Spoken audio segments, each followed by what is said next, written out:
നമ്മുടെ seat. Malayali from India, അതാണ് ഇന്നത്തെ നമ്മുടെ വിശേഷം. മലയാളി ഫ്രം ഇന്ത്യ സിനിമ ഇന്ന് റിലീസായിരിക്കണം. അപ്പോൾ ഇതൊന്ന് കാണാൻ നമ്മൾ പോയി കൊല്ലം ജില്ലയിലെ തന്നെ ഏറ്റവും കിടിലം ഒരു തിയേറ്ററായ രേവതി സിനിമാക്സിലാണ് പോയത്.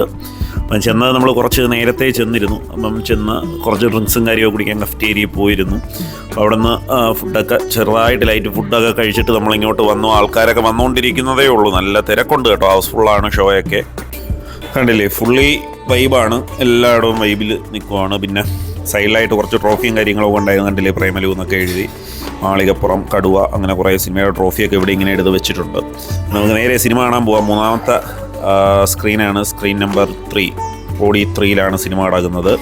അപ്പോൾ അത് ഏറ്റവും മുകളിലാണ്, ഈ തിയേറ്ററിൻ്റെ ഏറ്റവും മുകളിലാണ് ഓഡി 3 വരുന്നത്. 2 എന്ന് പറയുന്നത് ഏറ്റവും താഴെയും, പിന്നെ ഓഡി 1 വരുന്നത് മധ്യഭാഗത്തായിട്ടാണ്. ഓഡി 1 എന്ന് പറയുന്നതാണ് ഏറ്റവും വലിയ തിയേറ്റർ. ഈ രേവതി സിനിമാക്സിലെ ഏറ്റവും വലിയ തിയേറ്റർ ഓഡി 1 ആണ്. നമ്മളങ്ങനെ ഓഡി 3യിലെത്തി. മൊബൈലിൽ ടിക്കറ്റ് കാണിച്ച് അത് അവരുടെ സ്കാൻ ചെയ്തു, എന്നിട്ടേ അകത്തോട്ട് കയറ്റി. ഇപ്പോൾ നമ്മുടെ മലയാളി ഫ്രം ഇന്ത്യ അതിൻ്റെ സ്ക്രീനൊക്കെ റെഡിയാക്കിയിട്ടുണ്ടായിരുന്നു.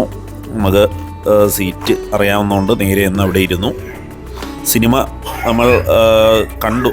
ഒരു തുടക്കം പറയുകയാണെങ്കിൽ അത് ചെറിയ തമാശ നാട്ടിൻപുറത്ത് ഉള്ള കാര്യങ്ങളിൽ തുടങ്ങി. അത് പക്ഷേ ഒരു ഇൻ്റർവെല്ലിനോട് അടുക്കും തോറും അത് കഥ വേറൊരു ലെവലിൽ എത്തി.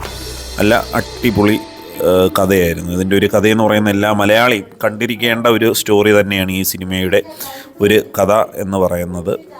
നമ്മുടെ മലയാളികൾ തീർച്ചയായിട്ടും കാണേണ്ട ഒരു പടമാണിത്. അപ്പോൾ ഇനി പറച്ചിലൊന്നുമില്ല, എല്ലാവരും പോയി കാണുക. നല്ല ഒരു അനുഭവമായിരിക്കും, നല്ലൊരു സ്റ്റോറിയാണ് ഈ ഒരു പടം.